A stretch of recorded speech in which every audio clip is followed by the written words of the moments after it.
मेरी अपनी बहन जो है छोटी, एक ही बहन है अस्मा, उसका भी सबसे बड़ा बेटा इब्राहिम अब 18 साल का है माशाल्लाह, वो भी ऑटिस्टिक है। तो जब वो पैदा हुआ वो बिल्कुल नॉर्मल लगता था और सोच भी नहीं कोई सकता था कि वो ऑटिस्टिक होगा। तो वो भी आई थिंक 2 या 2.5 साल का था, तो वो एक नॉर्मल चेकअप के लिए वो उसको उसके दुबई में रहती थी, डॉक्टर के पास गई। तो डॉक्टर ने नॉर्मल जो उसका चेकअप था वो उसके बाद उसको कहा कि ये आई कांटेक्ट क्यों नहीं करता। तो अस्मा ने कहा कि पता नहीं क्यों आई कांटेक्ट नहीं करता। उसने कहा कि ये मैं टेस्ट इसके लिख के दे रहा हूँ, ये करवा के आप लेके आए। जब वो टेस्ट करवा के लाए तो पता चला कि उस बच्चे को ऑटिज्म। मैंने बहुत अप क्लोज, बहुत करीब होकर मैंने उस इब्राहिम के मसाइल को भी देखा, मैंने इब्राहिम के वालिदैन के मसाइल को भी देखा। और अभी जो एक वालिदा ने बात की, मेरा दिल हिल गया जब उसने कहा कि मैं सोचती थी कि मेरे बाद मेरे बच्चे का क्या होगा। मेरी बहन जो है अस्मा, वो एक रिसोर्सफुल इंसान है, उसको रिसोर्सेज की कमी नहीं है, लेकिन वो भी ये बात अक्सर कहती है कि मैं अपने बाकी 2 बच्चों के जो माशाल्लाह नॉर्मल है, मैं उनको ट्रेन कर रही हूँ ताकि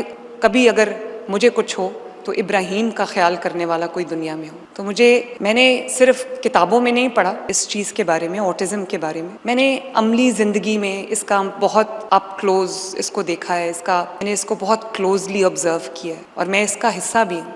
मैं खुसूसी तौर पे उन वालिदैन के लिए जो स्पेशल अफराद के, स्पेशल बच्चों के वालिदैन, जिनको सिर्फ स्पेशल बच्चों के मसाइल का सामना नहीं है, उनको रोज़मर्रा के भी मसाइल का सामना है, जिन्होंने अपने रोज़ी रोटी को, अपने रोज़गार को भी देखना है, घर के कामों को भी देखना है और उनके पास कोई हेल्प नहीं है, उनके जो वसाइल हैं वो महदूद हैं, उनके रिसोर्सेज महदूद हैं। और बहुत सारे बच्चे ऐसे हैं, ऑटिज्म की बहुत इकसाम है, बहुत टाइप्स हैं ऑटिज्म की, माइल्ड से लेके मॉडरेट और मॉडरेट से लेके बहुत जो हाइपर हो जाता है। तो कई बार तो माँ बाप को पता ही नहीं चलता कि बच्चे को ऑटिज्म है, वो उनको उनका एक यूनिक उनका हिस्सा समझ के या उस बच्चे की तबीयत का हिस्सा समझ के उनको पता ही नहीं होता कि हमारे बच्चे को ऑटिज्म। मैं आपको अभी अपनी बहन की जो बहुत रिसोर्सफुल है उसकी मैंने आपको बताई कहानी, उसको नहीं पता था कि उसके बच्चे को ऑटिज्म। और आज थेरेपी के बाद वो बच्चा इब्राहिम जो है वो लिखना भी सीख गया है, वो बोलना भी, अपनी बात थोड़ी थोड़ी एक्सप्रेस करना सीख गया, कुछ भी हो तो वो लिख के बता देता है। उसको 3 लेटर वर्ड्स लिखने आते हैं, 4 लेटर वर्ड्स लिखने आते हैं, तो कम से कम वो अब थोड़ा बहुत एक्सप्रेस करने लगा है।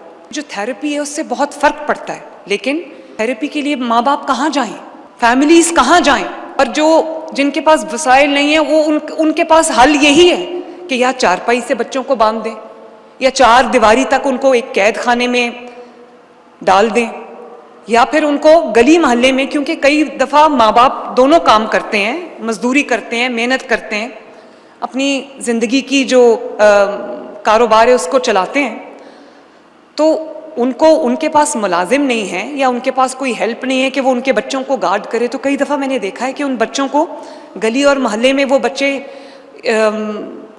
इस तरह फिर रहे होते हैं कि देख के कभी कभी ख्याल आता है कि काश इनके लिए भी कोई फैसिलिटी बनी हो। तो मैं ये समझती हूँ कि ये जो माँ बाप हैं इनका हौसला चट्टान की तरह है।